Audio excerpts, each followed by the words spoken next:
Hey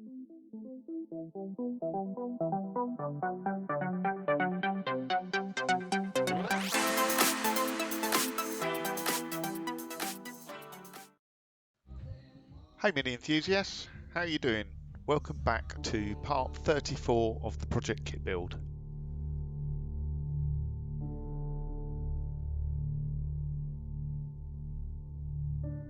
As you can see, in this update, Mark's fitting a central locking kit to the car, being careful not to drill too far through and dent the door from the inside out. Bit of cavity wax protection there, going inside the door cavities, and that's denitrile cavity wax, which is probably about the best you can get. For this sort of car, probably a bit overkill because it's not likely to be used in wet, very rarely on salty roads, but it does just protect the car for the future. And while you've got the door cards off, it's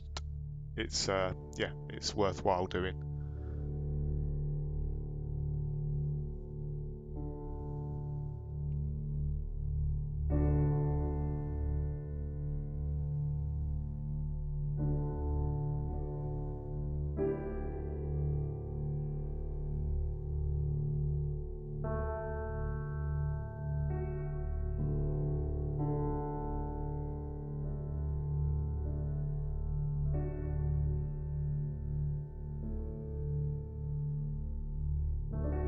So obviously Mark's just fitting the window regulator mechanism there and the door glass. Mark's got more experience at this than me now, having done a couple of them. I think they're a little bit tricky to do first time. You kind of have to get the window midway, the regulator in the right position, and you can just fit the window channels in the right position to get it fitted into the regulator.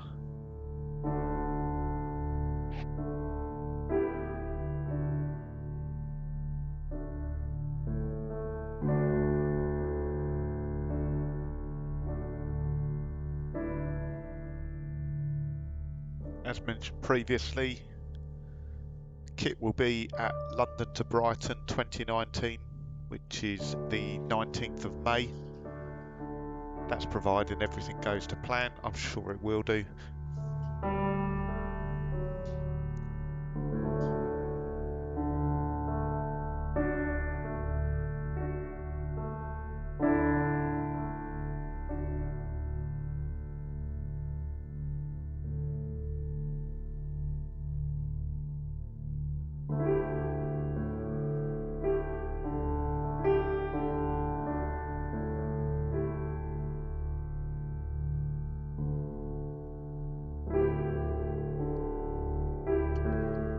So doors done, ready for central lock-in. I'm now back working on kit, and this was midweek working on kit actually. So I had one of those points where I get those sleepless nights because something's not working properly. So the last time I worked on kit,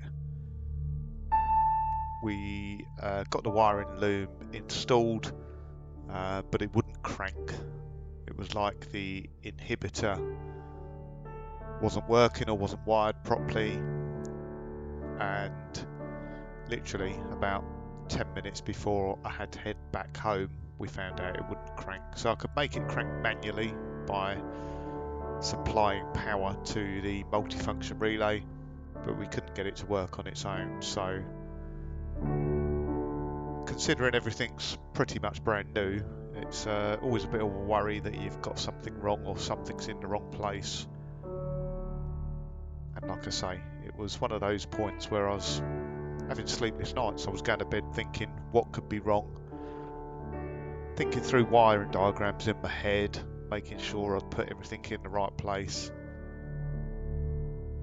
So decided to come back down to Mark's midweek just to fault find it, go through and find out what the issues were. So it was relatively straightforward to resolve. Still not quite sure. Well, we know exactly what the issue was, just not quite sure how we come to it. So Like I say, this is an SPI automatic, so single point injection automatic. Unfortunately, they don't do a wiring loom for a single point automatic Mini. They only do single point injection manual. So this is a manual wiring loom in an automatic car. So we kind of knew that anyway, and we knew we'd have to run additional wiring for the inhibitor switch, which has a feedback to the ECU and obviously a feedback to the multifunction relay to prevent it from cranking when it's in gear. So we sorted that out and it still wouldn't crank. So what we traced it to in the end, there is a red and white wire, which runs from the multifunction relay and it runs on the engine wiring loom to the near side front where all the relays mount on that plate Mark made, and then that goes to the interior wiring loom, run through the ignition switch and back round by the near side wing and back down to the inhibitor switch. So I can't remember what way round it is. I think the inhibitor switch switches the earth, and obviously the ignition switch switches the live. So on an automatic you've got two switches within the circuit, whereas in a manual you'll just switch the live and it will be earthed all the time. So the problem we had was that the white and red wire from the multifunction relay, where it got to the multi-plug, the engine wiring loom to the interior wiring loom, the wiring just ended there. It didn't go any further. So from the engine loom to the interior wiring loom, that red and white wire didn't exist. It wasn't there. So not quite sure why. Like I say, maybe a bit confusing with manual wiring looms and automatic wiring looms, but it really was just a case of then running one extra wire around and everything was okay.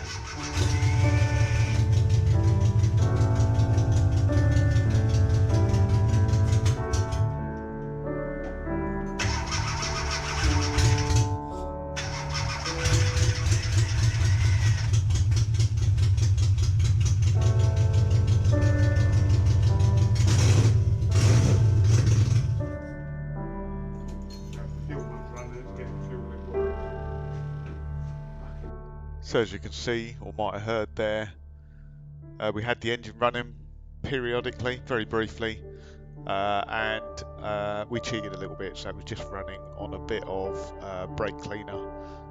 That's because we were still waiting for the fuel pump to come from Mini Spares to get the fuel tank built back up again and the fuel pump put back in.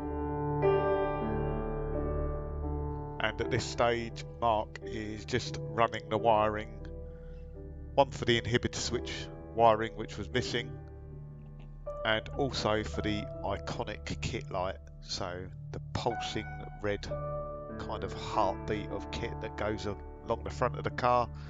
So that's been fitted inside the grille. So Mark's just running the wiring there up through, or up inside that near side inner wing.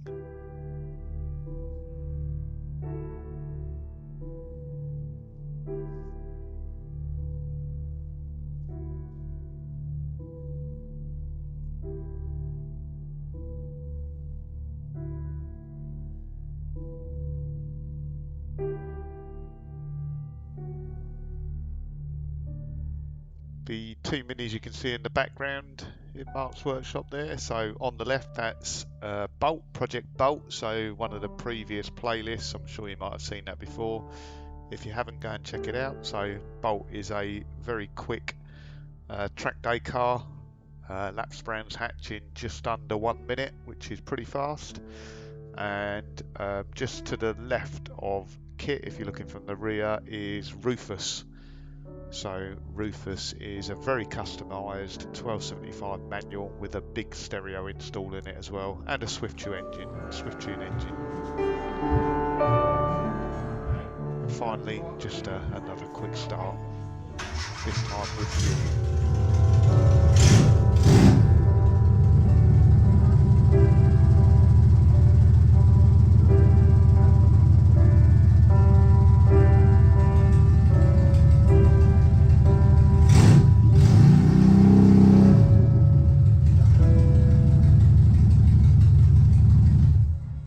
So there we go. It was running very nicely. No exhaust on it, obviously, which is why it was a little bit noisy. But thanks for watching. Another update coming very soon. Thanks. Cheers, guys. Bye.